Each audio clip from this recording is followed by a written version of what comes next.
Well, welcome to our inaugural version of Church Chat. So we'll see how this goes. We are going to feature different members of the congregation from time to time at Mount Berry United Methodist Church. Yeah. And the purpose here is to just get to know one another in this time that we are apart from one another, to stay connected. But also something that made a big impact on me many years ago. I was at a church where people came up and they just shared their testimony from the pulpit for a few minutes, and I really got to know people in a way that I didn't know them. I'd been around them for years and didn't really know certain aspects of their lives, and so hopefully this will give us an insight into different people in our congregation. It's not going to be very professional, but we're going to do the best that we can. So it's not a surprise that our guinea pig for this venture is Wayne Hopper. If two pastors can't fill time talking about their lives, probably nobody can. You are right. But Wayne has been the pastor at Mount Tabor United Methodist Church for 18 years. He's now pastor emeritus and just, as you all know, a very vital member of the congregation. So, thank you. Thank you for being our initial guest. You are welcome. Well, good. So let's see how this goes. Before we start talking about your life, let's just talk a little bit about what's going on in the world right now and how it's impacting maybe you personally and our congregation. But in all your years of living and all your years of ministry, have you ever experienced anything like what we're doing right now? No, I've never experienced anything as traumatic and significant to the world as this coronavirus business. You know, I was born in 1943, but the impact of World War II had no impact on me because I was an infant. But so I have not. It has made me aware of something I already knew, but needed to hear again, that we are not in control of the world. Amen. And, and so we live our lives in a very, very stressful time right now. Well. But God is still on the throne. Amen. Now the impact on me personally has been that I'm distanced from so many people. And I am by nature someone who loves to interact with other people. You, an extrovert? Who would have known? Who would have known? That's right. Yep. And right now we're isolated from our family too. Not separated because we can FaceTime and that sort of thing, but not physically interacting. And it's different, isn't it? It is very different. Yeah. Yes. Yeah. So it's nice that we have those social media features in the world today that we can connect, but it's still not the same as being in the room with one another. No, it's not. So, well, let's talk a little bit about you. We'll just start at the beginning and then just see where it goes. Yep. But just tell me a little bit about your childhood and what was your faith upbringing and what was it like as a child for Wayne Hopper? Well, I was a war baby. My father was essentially gone most of the time till I was 6 years old. Mother spent most of the time raising me and my younger brother. Well, your father was gone. He fought in World War II, and then he was home for a year and a half, and then they sent him back to Germany. Okay. And so all of that time he was gone. But Mama was a very religious, person of deep faith, and she carried us to church as long as I can remember. I cannot remember ever not being in a Methodist church. And I joined the Methodist Church when I was 11 years old in Augusta, and so we were always in church and Sunday school. And what are some of the earliest memories you have of those experiences? I had a couple of Sunday school teachers who were really very, very special to me, and the other part of it was that we went to a lot of Methodist churches because we moved a good bit, and so got involved, was impacted by a lot of different kinds of pastors and a lot of different kinds of Sunday school teachers and a lot of different kind of friends in the church. And I was always either saying hello or saying goodbye until I was essentially 11 years old. And even after that, same thing was true up until the time I went to high school. But you were a lifelong Methodist? Your family Yeah. was very committed to the United Methodist Church? Mama was a Methodist. Daddy, when he came home from, Daddy was not involved in the church at all until he came home from Korea in 1953, 55. And he came home telling us of a conversion experience he had while he was in Korea. And after that, he was very actively involved in the church with Mother. Great. And me and my brother. Great. Well, tell us now a little bit about your, just about when you claimed the faith for your Faith own. journey. Yeah, that when you became a Well, Christian. you know, I took, because I was in the church all my life, I took church essentially for granted. But when we moved to Augusta, I got involved with a very good MYF, which was the name of the old, the old name. Was that Methodist Youth Fellowship, right? Methodist Youth Fellowship. I remember that. And they were all great kids. And after my junior year in high school, we went to camp meeting at Indian Springs Holiness Campground. And during my first time there, I felt under convictions, what the old term used to be, and felt like I'd always been just kind of roaming through the church automatically, and felt the call to accept Christ as a personal Savior, and did so, and became much more active in the church at that point, even though I had already joined as a part of a confirmation class. I finally felt like I was really a part of the church, and I began to study and read more about faith and read the Bible more. And I did what a lot of early Christians do. I read the Bible from cover to cover, and more than once. But in my so I had a personal conversion to Jesus. And what age was that? I was 16. Okay. It's right after my junior year, 16 or 17. So that's right at a time when a lot of youth are leaving the church. They have their cars, and so they Right. can get around to where they want to go. They Right. don't need to go to youth group Yep. as much. But Yep. for you, that was when you became even more That was right. committed. Yeah, that was right before I was old enough to drive. Yeah, that would have been 16, so I would have had my license in. Okay.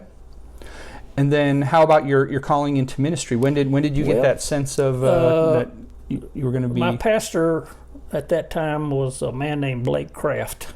He was an ordained elder in the Methodist Church. And in March of my senior year in high school, he was preaching one Sunday and was preaching on the need for young people to enter religious affiliated work. And I just essentially felt like God spoke to me and said, you need to be in the ministry. Now, I had already pre-enrolled at Georgia Tech because I was very good in chemistry and physics, and had said I was going to be an engineer.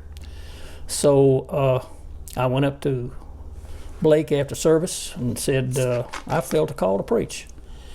And he, the very next day, said, after school, come by. And he handed me books and said, you need to go ahead and get licensed to preach. Wow. He didn't waste any time. And I did. And somewhere around the time I graduated from high school in 1961, he asked me to deliver a short sermon prior to the regular sermon, which I did. And during the summer, after my senior year, I finished up the first round and got licensed to preach. We didn't have to go to a license to preach school then. It was a matter of reading a certain number of books, and the DS recommending it to the board, and the board approving it. So anyway, I got licensed to preach, and I changed from Tech to Presbyterian College, and got in late, but got in. And So how did your folks take to that big switch? oh, Mom and Daddy were well pleased. But like I say, both Mom and Daddy were very, very active in church, very active in the Gideons. Daddy was a Gideon by then. and they were well pleased. And of course, 4 years later, my younger brother felt the call to preach, and he went up to Asbury, and so he's an ordained minister. Great. And he's still active in? He works part time. He's retired, but he works part time as a chaplain in a hospital, but not as a pastor of a church. Okay. And so I spent the 4 years at Presbyterian, preparing to go to seminary, and applied to Emory and got in to the seminary at Emory. And when I finished that, I took my first church. And during the time I was there, I served as a youth minister in a large Methodist church in Atlanta. Great. Now, sometimes I hear at seminary, the goal is to break you down so then they can build you back up. Was seminary a time of challenge for you in any way? It was a time of challenge, not to break down and build up, but looking at the Bible and other things, church history and other things, from an academic research-oriented thing, as opposed to just taking everything as it was presented in the Bible. You know, some of the men who taught at seminary, like you say, would challenge you. You know, who wrote the Gospel of John, for example. I mean, you know, and things like that. And the Old Testament, I'll never forget Boone Bowen, my Old Testament professor, taking a very critical look at the Old Testament in terms of when it was written and when it was compiled and what parts of it, you know, were really good for the faith, and what parts of it presented a view of God that was, you know, not really in keeping with the way Jesus taught. So yeah, it was a challenge from an academic standpoint. It's the first time I'd ever really considered the critical analysis of the books of the Bible and what they meant. And so where does Shirley fit into all of this? Did she know that she was marrying a United Methodist minister at the time? I met her in December of 1960, and we started dating. And when we met, at that point I had already said I'm going to be an engineer of some kind or other, and I want to go to Georgia Tech. So, you know, we sort of had that in mind. I mean, we hadn't talked about marriage or anything, but I mean, but like I say, in late March when I felt the call, first time I was with her, I said that. And she was from a very active Methodist family across town, not from my church, but from another church. And she said, okay. You know, and again, it was not like you're going to marry a Methodist minister here, because we didn't marry till 4 years later. But at least she knew where I thought my life was headed. Yeah, got it. Yeah, so it wasn't a surprise. I didn't come home, after we were married and say, oh, by the way, I'm going to seminary. Great. So how does a seminarian who's felt the call into ministry end up at Northwest Georgia Regional Medical Center? And I had a lifetime interest in alcohol and drug issues. Shirley had a lifelong interest in drug and alcohol issues, both of us, because of the issue coming up in our families. And when I was in seminary, I took a clinical quarter in pastoral counseling at the Georgian Clinic, which was at that time the only inpatient treatment center for alcohol and drug abuse. You could go to the mental hospital, state hospital, but that was it. And where was that? That was in Atlanta. Okay. Over near Emory. And Shirley also, when she finished her nurse's training, she wanted to be a nurse. When she finished her nurse's training, she went to work there full time. And so from the time I graduated from seminary until I wound up here, from the time I graduated from seminary, I always had an interest in alcohol and drug work and did volunteer work at some of the places. I was serving Gracewood United Methodist Church near Augusta. And a man I went to seminary with came to visit his mother and said, I was just offered a job up in Virginia running a men's rehabilitation center for substance abusers. And I turned it down. He said, we were at the George and Clint together too, and he said, you have an interest in it? And I said, I might, and give me their phone number. And I called them, and the upshot of it is from Mother's Day until June, I switched over and went to work there full time as an extended ministry. I mean, I had to get the permission of the district superintendent. I was still an ordained minister, but I was on like a chaplain. Yeah. Okay. And I stayed there 3 years, and then got a chance to come back to Augusta, which was home, to run the community mental health center and the substance abuse program there, and still special. I was in special appointment, and then found out about an opening at Northwest, and applied for it and took it, and still as a chaplain and director of the substance abuse program for the hospital. And then in 1980, the district superintendent asked me if I would serve part-time churches, and so from that time until I retired from Mount Tabor, I did both. Worked at the hospital and served about 5 or 6 different churches around the Floyd County area. So Mount Tabor for sure is the one you spent by far the most time with. I served 3 years at Mount Tabor and Floyd Springs together, and then I served Beach Creek and church down at I'm blocking the name down, one down in Cartersville for 6 months because their pastor had to leave suddenly.